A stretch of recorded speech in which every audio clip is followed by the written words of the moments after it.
Bonjour à tous, bienvenue à chacun d'entre vous. Je salue les habitués, ceux qui sont de passage parmi nous, ceux qui se retrouvent régulièrement avec nous. Et avant de commencer, j'aimerais que nous prions. Notre Dieu, notre bon Père Céleste, nous voulons te bénir pour tous tes bienfaits de la vie de chaque jour, pour ce que tu es, créateur des cieux et de la terre, et de tout ce qu'elle renferme. Pour la vie, pour la respiration, le souffle que tu donnes à chacun d'entre nous. Pour ton peuple dans le monde entier aujourd'hui, que tu le bénisses, tu le fortifies.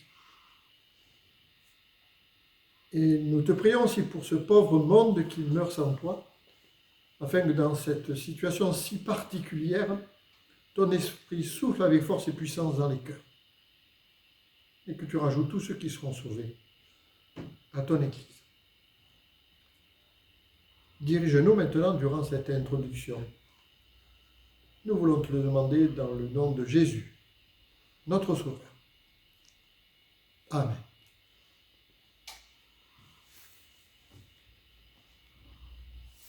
Je voulais vous inviter à lire 3 textes dans le livre des psaumes. Et nous allons commencer par le psaume numéro 1. Heureux l'homme qui ne marche pas selon le conseil des méchants, qui ne s'arrête pas sur la voie des pécheurs, et qui ne s'assit pas en compagnie des moqueurs, mais qui trouve son plaisir dans la loi de l'Éternel et qui la médite jour et nuit. Il est comme un arbre planté près d'un courant d'eau qui donne son fruit en sa saison et dont le feuillage ne se flétrit point. Tout ce qu'il fait lui réussit. Il n'en est pas ainsi des méchants, ils sont comme la paille que le vent dissipe. C'est pourquoi les méchants ne résistent pas au jour du jugement, ni les pécheurs dans l'assemblée des justes. Car l'Éternel connaît la voie des justes, et la voie des pécheurs mène à la ruine.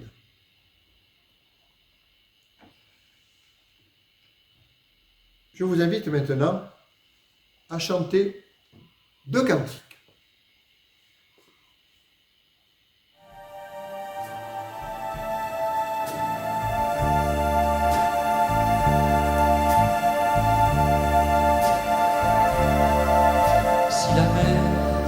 Se déchaîne, si le vent souffle fort, si la barque t'entraîne, n'aie pas peur de la mort.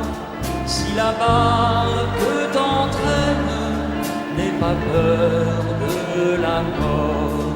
Il n'a pas dit que tu coulerais, il n'a pas dit que tu sombrerais, il a dit allons de l'autre bord, allons de l'autre bord. Écoutez, écoutez.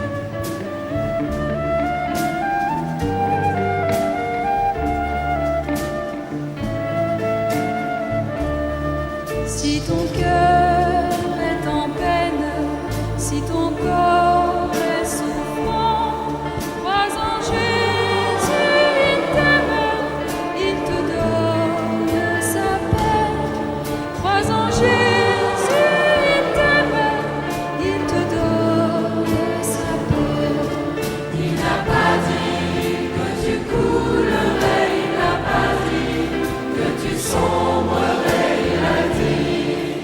allons de l'autre bord.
déchaîne, si le vent souffle fort, si la peur t'entraîne, n'aie pas peur de la mort, si la mort, n'aie pas peur.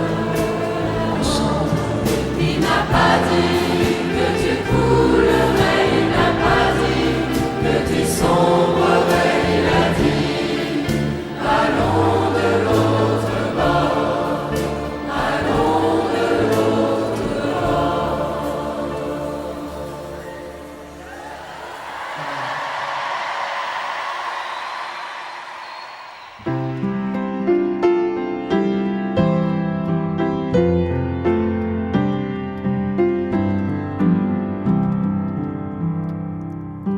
Entre tes mains, j'abandonne tout ce que j'appelle mien. Oh, ne permets à personne, Seigneur, d'en reprendre rien. Oui, prends tout, Seigneur. Oui, prends tout, Seigneur. Entre tes mains, j'abandonne tout avec bonheur. Je n'ai pas peur de te suivre sur le chemin de la croix. C'est pour toi que je veux vivre. Je connais, j'aime ta voix. Oui, prends tout, Seigneur. Oui, prends tout, Seigneur. Sans rien garder, je te livre tout avec bonheur. Tu connais mieux que moi-même tous les besoins de mon cœur. Et pour mon bonheur suprême, tu peux me rendre vainqueur. Oui, prends tout, Seigneur. Oui, prends tout, Seigneur. Je ne vis plus pour moi-même, mais pour mon Seigneur. Prends mon corps et prends mon âme, que tout en moi soit à toi, que par ta divine flamme, tout mal soit détruit en moi. Oui, prends tout, Seigneur. Oui, prends tout, Seigneur. Prends mon corps et prends mon âme, règne sur mon cœur. Oui, prends tout, Seigneur. Oui, prends tout, Seigneur. Prends mon corps et prends mon âme, règne sur mon cœur. Je vous invite maintenant à lire un deuxième texte, toujours dans le livre des psaumes. Nous allons lire le psaume numéro 146. Louez l'Éternel. Mon âme loue l'Éternel, je louerai l'Éternel tant que je vivrai. Je célébrerai mon Dieu tant que j'existerai. Ne vous confiez pas aux grands, aux fils de l'homme, qui ne peuvent sauver. Leur souffle s'en va. Ils rentrent dans la terre, et ce même jour leurs desseins périssent. Heureux celui qui a pour secours le Dieu de Jacob, qui met son espoir en l'Éternel, son Dieu. Il a fait les cieux et la terre, la mer et tout ce qui s'y trouve. Il garde la fidélité à toujours, il fait droit aux opprimés, il donne du pain aux affamés. L'Éternel délivre les captifs. L'Éternel ouvre les yeux des aveugles, l'Éternel redresse ceux qui sont courbés. L'Éternel aime les justes. L'Éternel protège les étrangers, il soutient l'orphelin et la veuve, mais il renverse la voie des méchants. L'Éternel règne éternellement.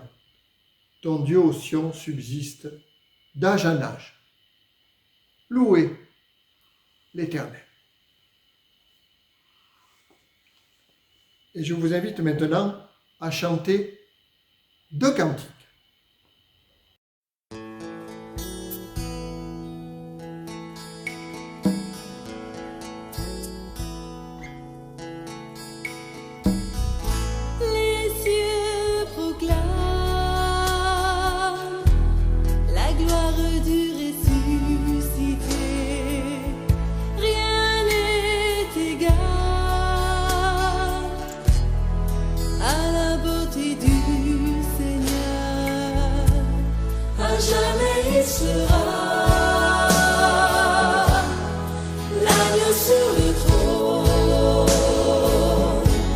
Je fléchis le genou.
Je vous invite maintenant à lire un dernier texte, toujours dans le livre des psaumes, le psaume numéro 111.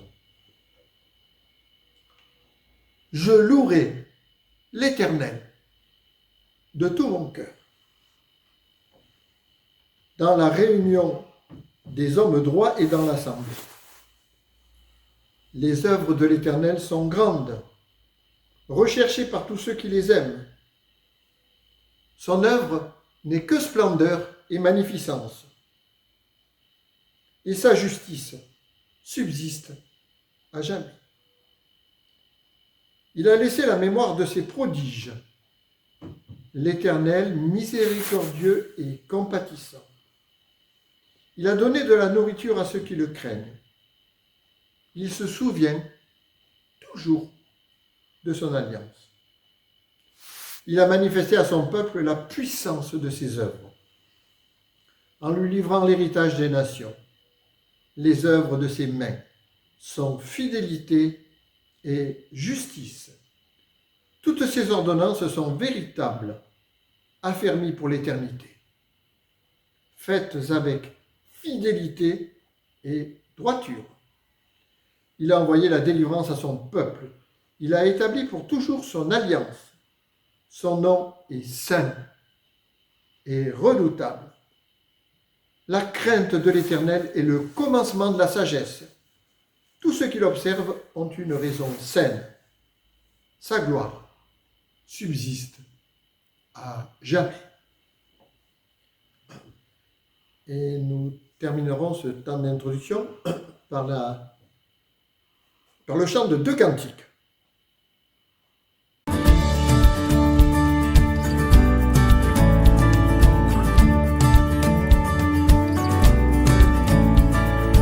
Quand sur la route glissante, tu chancelles sous ta croix, pense à cette main puissante qui t'a béni tant de fois. Compte les bienfaits de Dieu, mets-les tous devant tes yeux, et tu verras en adorant combien le nom en est grand.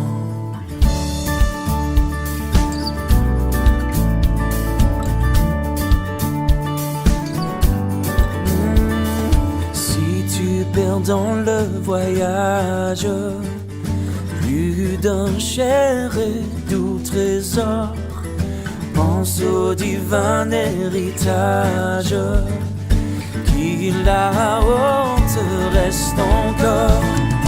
Compte les bienfaits de Dieu, mets-les tous devant tes yeux, et tu verras en adorant combien le nom en est grand. Compte les bienfaits de Dieu, mets-les tous devant tes yeux, et tu verras en adorant combien le nom en est grand.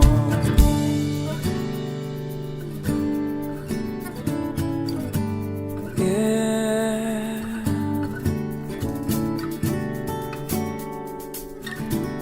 Compte les bienfaits.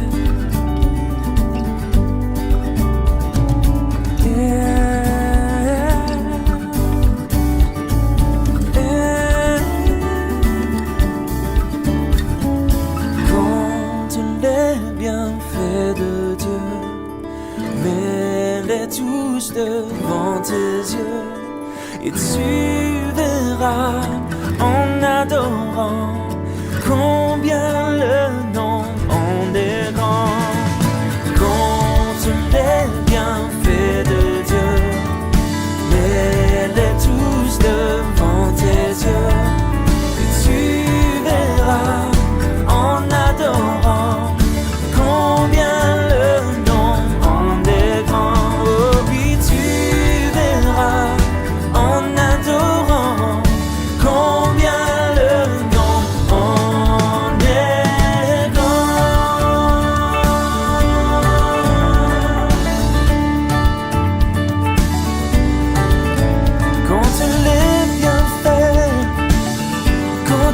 bienfaits de Dieu.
Dieu tout-puissant, quand mon cœur considère tout l'univers créé par ton pouvoir, le ciel d'azur, les éclairs, le tonnerre, le clair matin, ou les ombres du soir, de tout mon être, alors s'élève un chant. Dieu tout-puissant, que tu es grand, de tout mon être, alors s'élève un chant. Dieu tout-puissant, que tu es grand.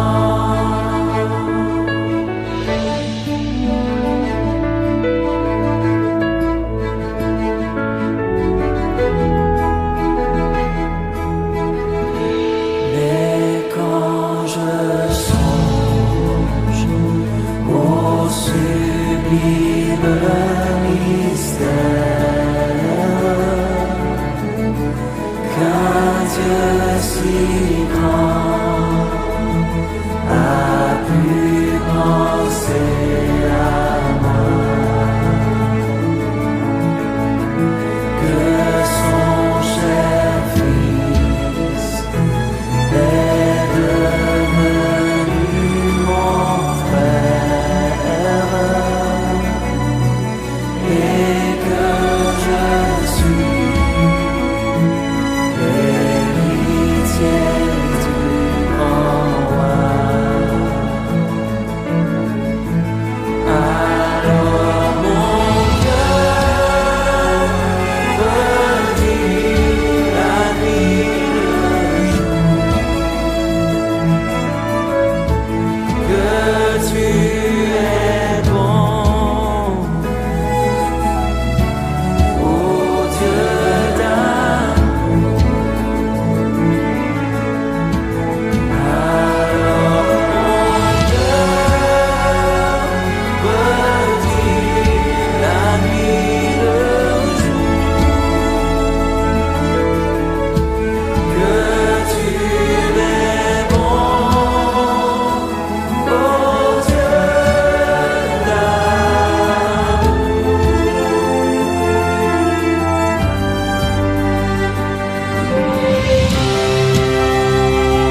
éclatant de lumière,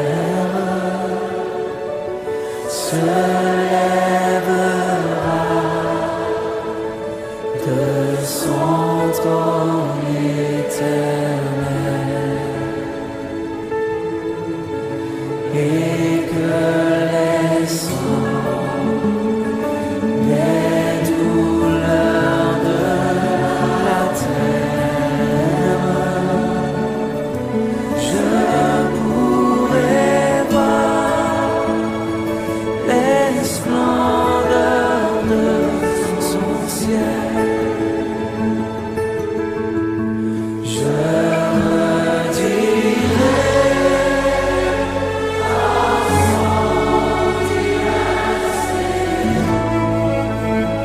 rien n'est plus grand,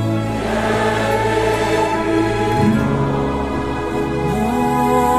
rien que ton amour. Je redirai dans son divin séjour, rien n'est plus grand que ton amour. Rien n'est plus grand que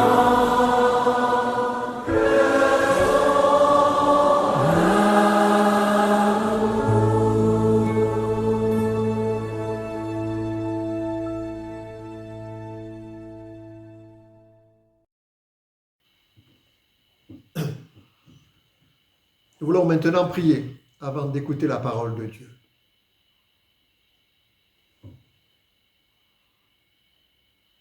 Notre Dieu, notre bon Père céleste, merci pour la lecture de ces psaumes, qui sont une merveille et qui nous permettent de mieux te connaître. Toi, le Dieu unique, le Dieu d'Abraham, de Jacob, de Joseph. Sois béni pour ton peuple, par lequel tu as agi au cours de l'histoire et par lequel tu continues à agir. Merci de nous éclairer sur nous-mêmes aussi, afin que nous soyons renouvelés, que nous ayons un cœur bien disposé et que notre vie t'honore. Nous te le demandons pour ta gloire, dans le nom de Jésus, notre Sauveur, le Sauveur du monde. Amen. Voilà, maintenant je vais laisser la place à notre frère Paulo Vasconcelos, qui va nous apporter le message de la part du Seigneur, et je voulais l'en remercier. Merci Paulo.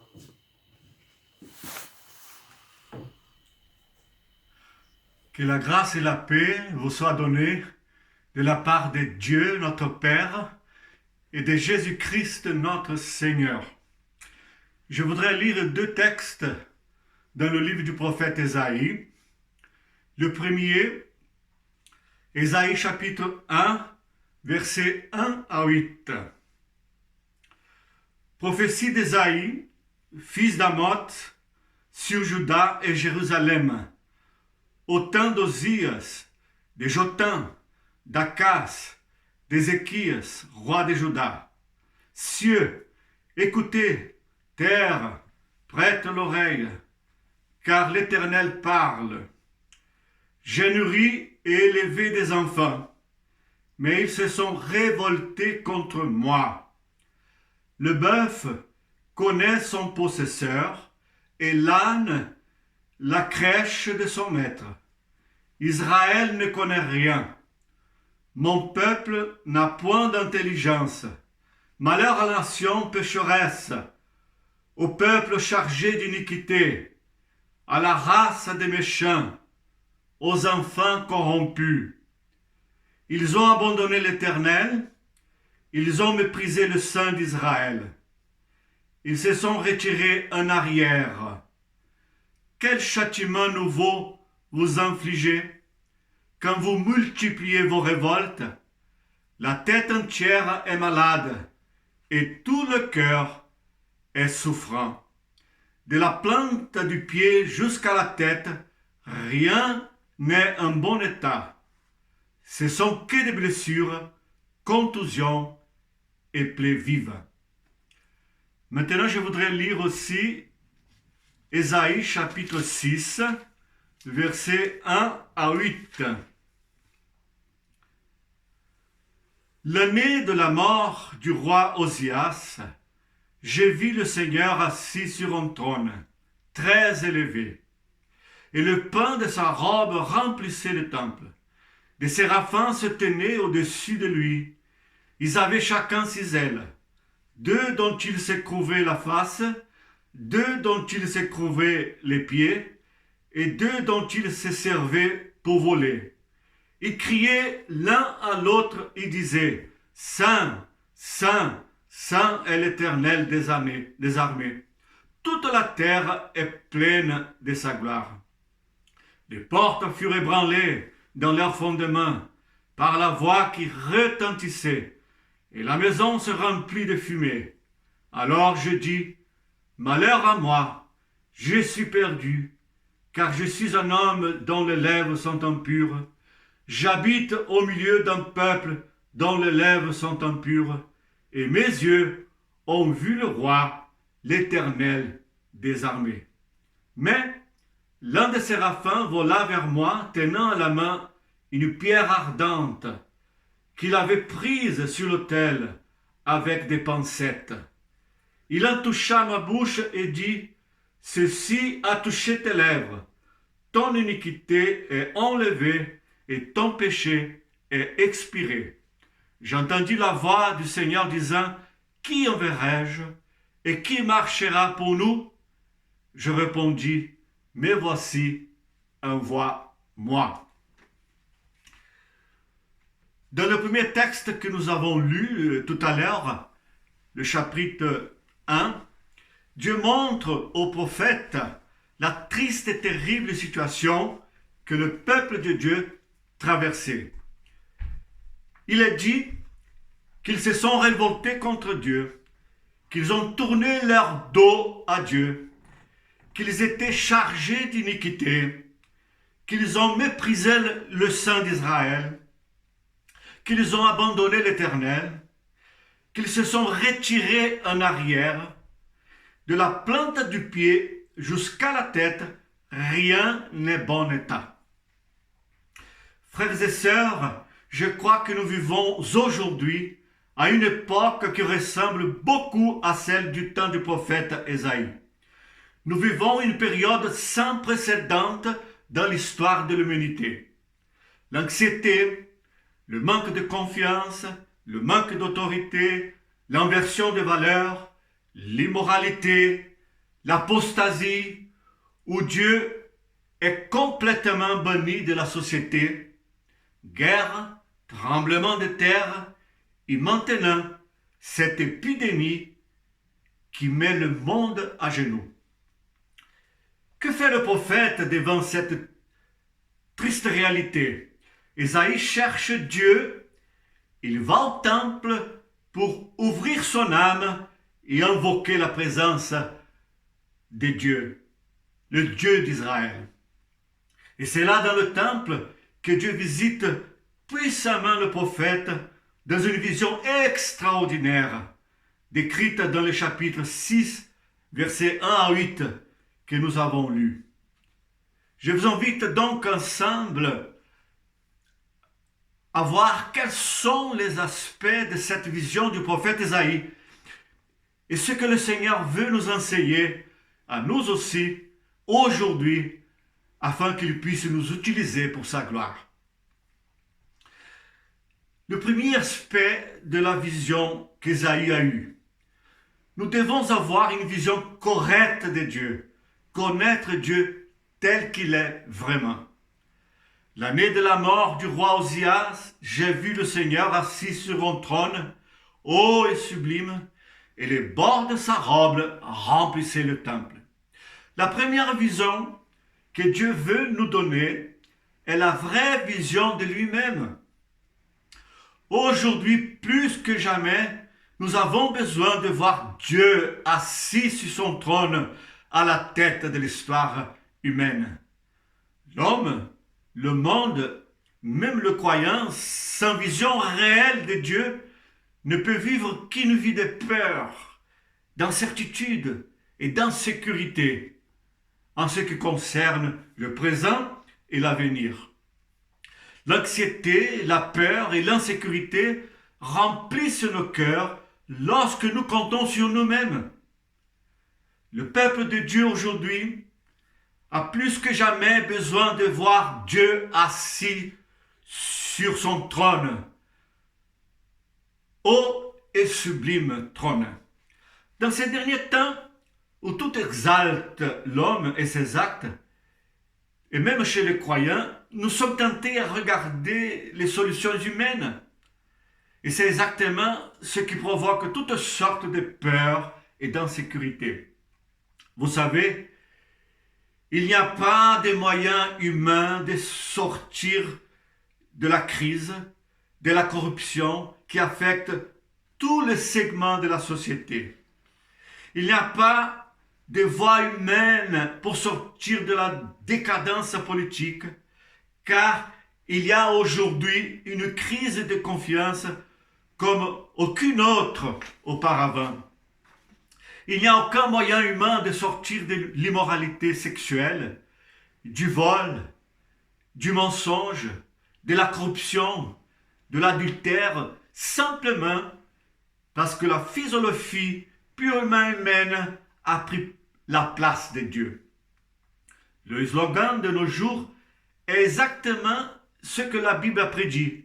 Mangeons et buvons, car demain nous mourrons. Quand l'homme bannit Dieu de sa vie, tout est permis. Comme c'était le cas dans la génération de Noé, c'était avec la génération d'Isaïe. Et nous voyons aussi cela se produire avec notre génération. Tout cela affecte le peuple de Dieu. Et sans le savoir, l'humanisme commence à influencer aussi les croyants. Nous sommes appelés, frères et sœurs, à influencer et à ne pas être influencés. Nous sommes appelés à être la lumière du monde et le sel de la terre. Mais pour cela, nous devons avoir la vision que Dieu est sur son trône. Il règne, il est souverain. C'est lui qui dirige nos vies.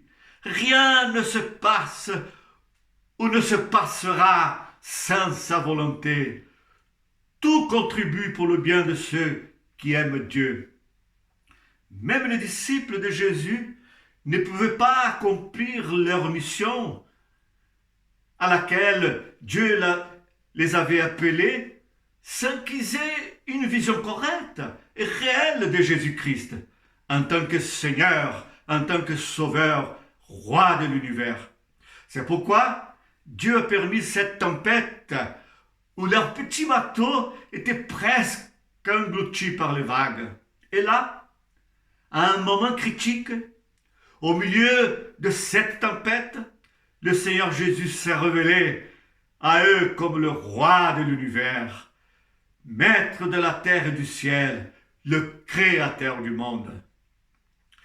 Et c'est également révélé à eux le Dieu Tout-Puissant, guérissant les aveugles, les paralysés, les lépreux, chassant les démons et même ressuscitant les morts.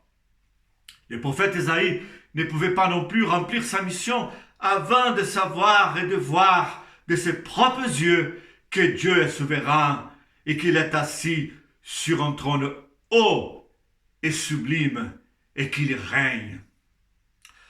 Lorsque nous avons une vraie vision, une réelle vision de Dieu, nous sommes prêts à être un instrument entre ses mains pour ceux de notre génération. Un deuxième aspect, une autre vision importante que nous devons avoir de Dieu, si nous voulons être une bénédiction entre ses mains, c'est important d'avoir une vraie vision de l'être humain. C'est une consonance logique de la vision de Dieu.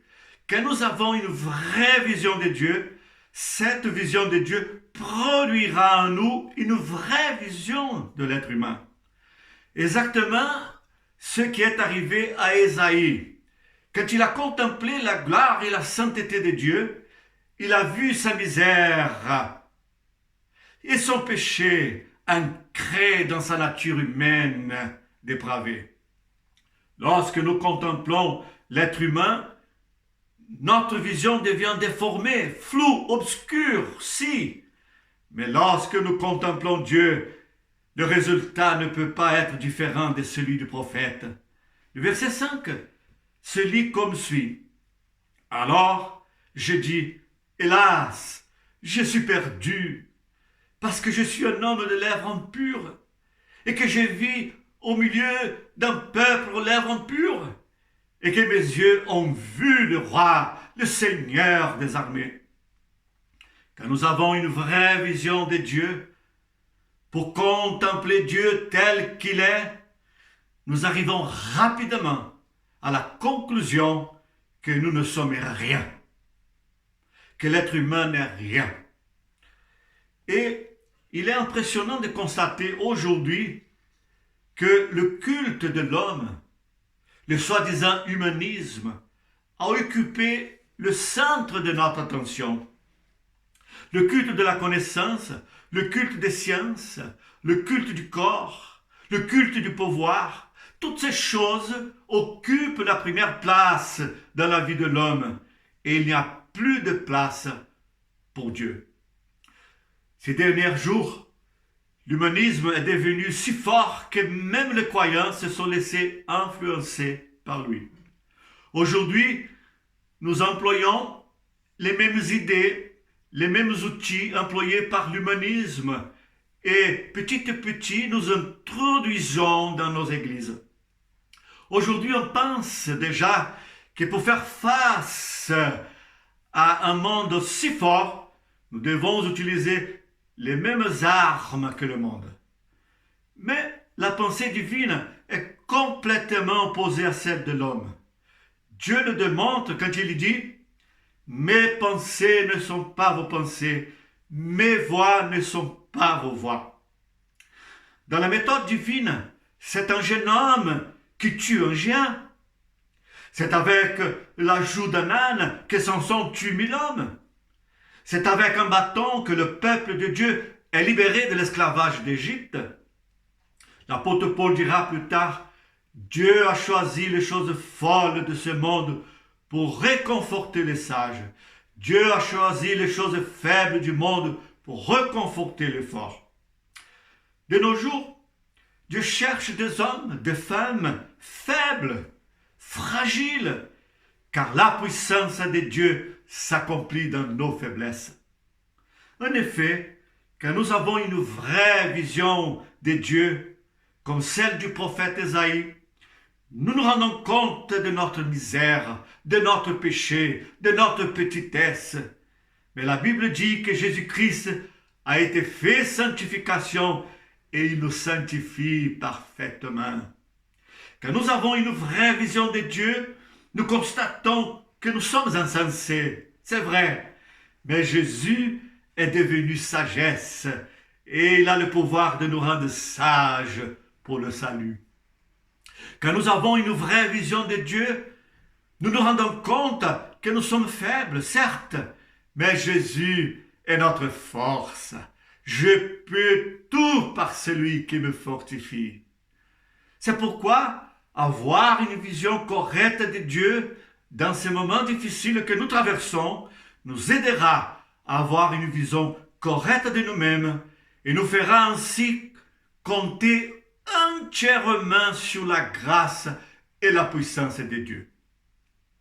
Cependant, pour que nous soyons une bénédiction entre les mains de Dieu, il est nécessaire aussi d'avoir une troisième vision indispensable de nos jours, la vision du Dieu de grâce. Le verset 6 alors, l'un des séraphins s'est envolé vers moi, portant une braise vivante dans ses mains.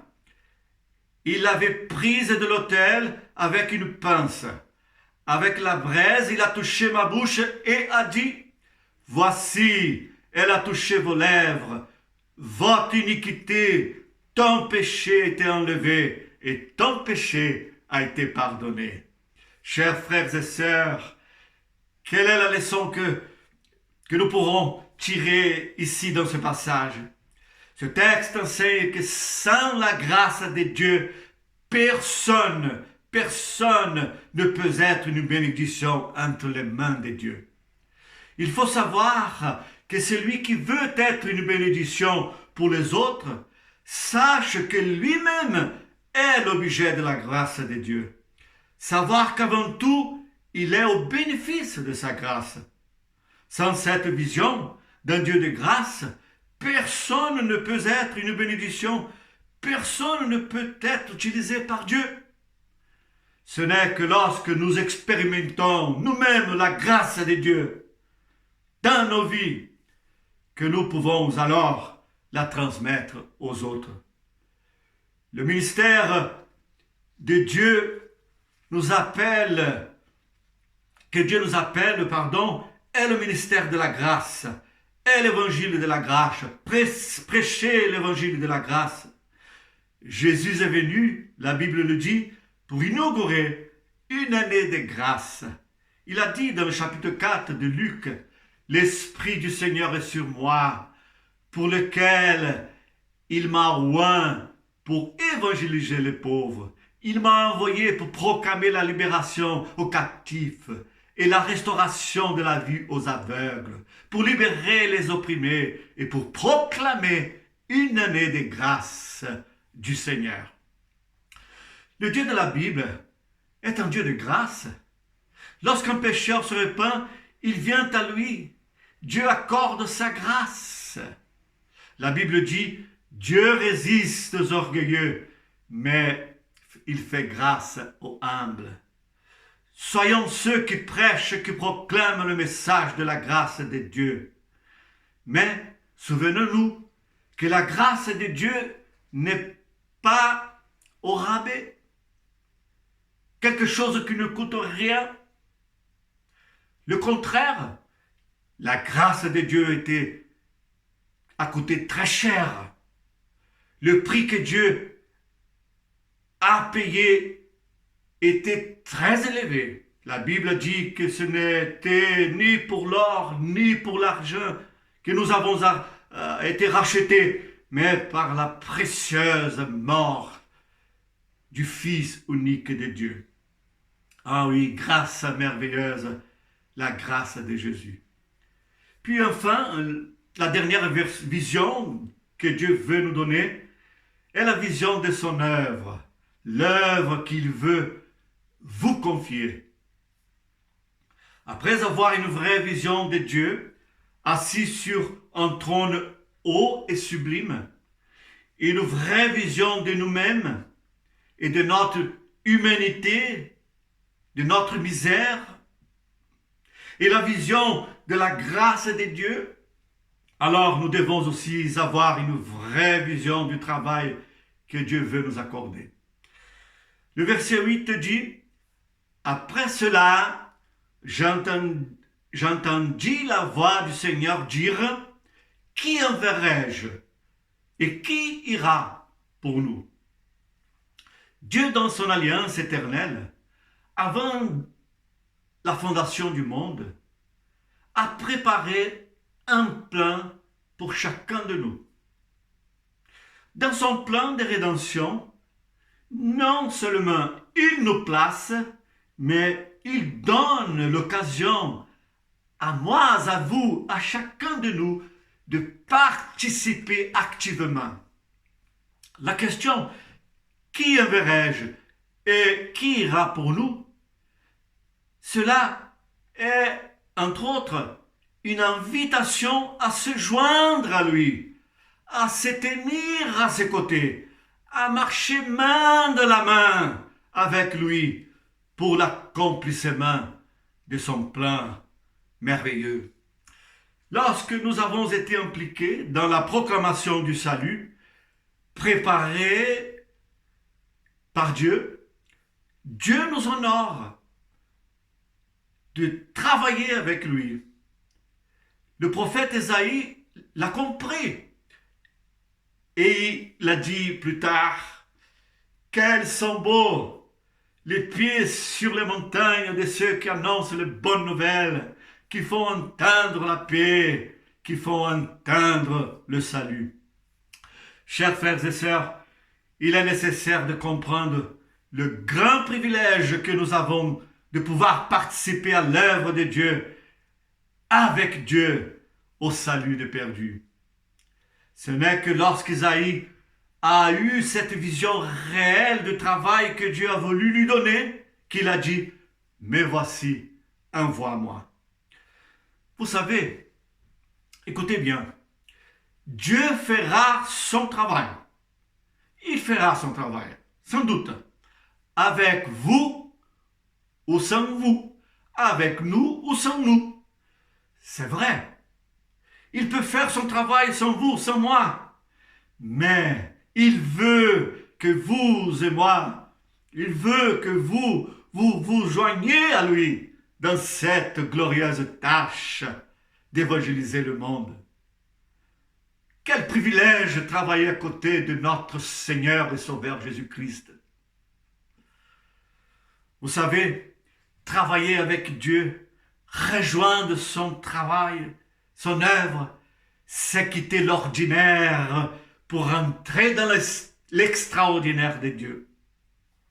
Celui qui s'investit dans l'œuvre de Dieu, il n'a pas le temps de murmurer, de se plaindre de la vie, mais au contraire, il aura une vie bénie, pleine d'aventures, d'expériences extraordinaires avec le Seigneur.